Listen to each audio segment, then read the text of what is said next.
ಕೆಲವು ತಿಂಗಳ ಹಿಂದೆ ಮಾನ್ಯ ಮುಖ್ಯಮಂತ್ರಿಯವರು ಈ ಹಠಾತ್ ಸಾವುಗಳು ಏನಾಗ್ತಾ ಇದೆ ಅದರ ವಿಚಾರದಲ್ಲಿ ಒಂದು ತಜ್ಞರ ಸಮಿತಿಯನ್ನು ರಚನೆ ಮಾಡಿ ಇದರ ಬಗ್ಗೆ ಒಂದು ವರದಿಯನ್ನು ನೀಡಬೇಕು, ಸಂಶೋಧನೆ ಮಾಡಬೇಕು ಅಂತ ಹೇಳಿ ಅವರು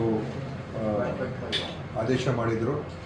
ಅದರಲ್ಲೂ ವಿಶೇಷವಾಗಿ ಕೋವಿಡ್ ಅಥವಾ ಕೋವಿಡ್ ಲಸಿಕೆಯಿಂದ ಆಗ್ತಾ ಇರುವಂಥ ದುಷ್ಪರಿಣಾಮಗಳು ಏನು ಮತ್ತು ಇದರಿಂದ ಏನಾದರೂ ಕೂಡ ಈ ಹಠಾತ್ ಸಾವುಗಳು ಏನಾಗ್ತಾ ಇದೆ ಇದಕ್ಕೇನಾದರೂ ಕೂಡ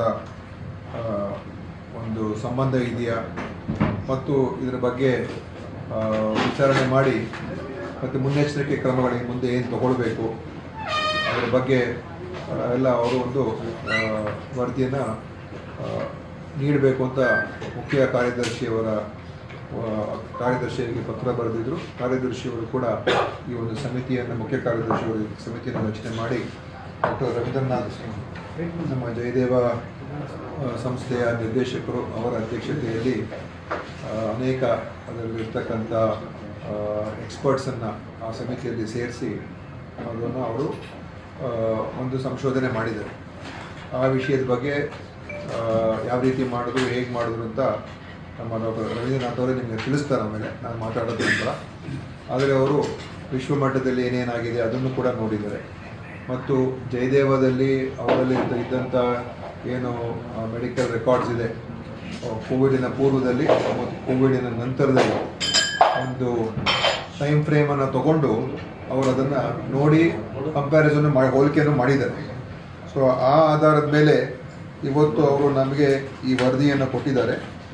ಈ ವರದಿಯಲ್ಲಿ ಒಂದು ಅವ್ರು ಹೇಳ್ತಾ ಇರ್ತಕ್ಕಂಥದ್ದು ಕೋವಿಡ್ ಬಂದ ನಂತರ ಕೋವಿಡ್ನಲ್ಲಿ ಯಾರ್ಯಾರಿಗೆ ಕೋವಿಡ್ ಆಗಿತ್ತು ಅವರಲ್ಲಿ ಸ್ವಲ್ಪ ಮಟ್ಟಿಗೆ ಹೆಚ್ಚು ಈ ಹೃದಯಘಾತಗಳು ಮತ್ತು ಈ ಥರ ಒಂದು ಕಾಯಿಲೆಗಳು ಬರುವಂಥದ್ದು ಹೆಚ್ಚಾಗಿರುವಂಥದ್ದು ಕಂಡು ಬಂದಿದೆ. ಕೋವಿಡ್ ಲಸಿಕೆಯಿಂದ ಅಲ್ಲ, ಕೋವಿಡಿಂದ ಅದಾಗಿರುವಂಥದ್ದು. ಮತ್ತು ಕೋವಿಡ್ ಪೂರ್ವದಲ್ಲಿ ಏನಿತ್ತು, ಕೋವಿಡ್ ನಂತರದ ಒಂದು ಹೋಲಿಕೆ ಮಾಡಿದಾಗ ಹೆಚ್ಚಿನ ಜನರಿಗೆ ಈ ಮಧುಮೇಹ ಬರುವಂಥದ್ದು ಅದು ರಿಸ್ಕ್ ಫ್ಯಾಕ್ಟರ್ಸಲ್ಲಿತ್ತು. ಯಾರ್ಯಾರು ಹೃದಯಾಘಾತ ಆಗಿತ್ತು ಅದರಲ್ಲಿ ಹೆಚ್ಚಿನ ಸಂಖ್ಯೆಯಲ್ಲಿ ಮಧುಮೇಹ ಇರ್ತಕ್ಕಂಥವ್ರಾಗಿದ್ದರು. ಅದು ಸ್ವಲ್ಪ ಹೆಚ್ಚಾಗಿತ್ತು. ಹೆಚ್ಚು ಜನರಿಗೆ ರಕ್ತದ ಒತ್ತಡ ಹೆಚ್ಚಾಗಿತ್ತು. ಹೆಚ್ಚು ಜನರಲ್ಲಿ ಈ ಏನು ಒಬೆಸಿಟಿ ಅಂತ ಹೇಳ್ತೀವಿ, ದಪ್ಪ ಒಂದು ಶರೀರ ಆಗುವಂಥದ್ದು ಅದು ಕೂಡ ಹೆಚ್ಚಾಗಿ ಅದು ಒಂದು ಕಾರಣ ಆಗಿತ್ತು. ಸೊ ಈ ಥರ ಬೇರೆ ಬೇರೆ ಫ್ಯಾಕ್ಟರ್ಸ್ ಅವ್ರಿಗೆ ಕಂಡು ಬಂದಿದೆ. ಆ ಕಾರಣದಿಂದ ಅದೆಲ್ಲ ಆ ಒಂದು ರಿಸ್ಕ್ ಫ್ಯಾಕ್ಟರ್ಸು ಹೆಚ್ಚಾಗಿರುವಂಥದ್ದು ಅವ್ರಿಗೆ ಕಂಡು ಬಂದಿದೆ. ಸೊ ಈ ಕಾರಣದಿಂದ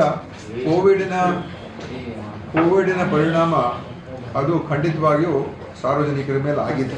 ಯಾಕಂತ ಹೇಳಿದ್ರೆ ಆ ಕಾಯಿಲೆಯಿಂದ ಬೇರೆ ಬೇರೆ ಔಷಧಿಗಳು ತೊಗೊಂಡಿರ್ತಾರೆ, ಆವಾಗ ಸ್ಟೆರಾಯ್ಡ್ಸ್ ತೊಗೊಂಡಿರ್ತಾರೆ, ಬೇರೆ ಬೇರೆ ಮೆಡಿಸಿನ್ಸ್ ತೊಗೊಂಡಿರ್ತಾರೆ ಮತ್ತು ಓಡಾಟ ಕಮ್ಮಿಯಾಗಿರ್ತದೆ.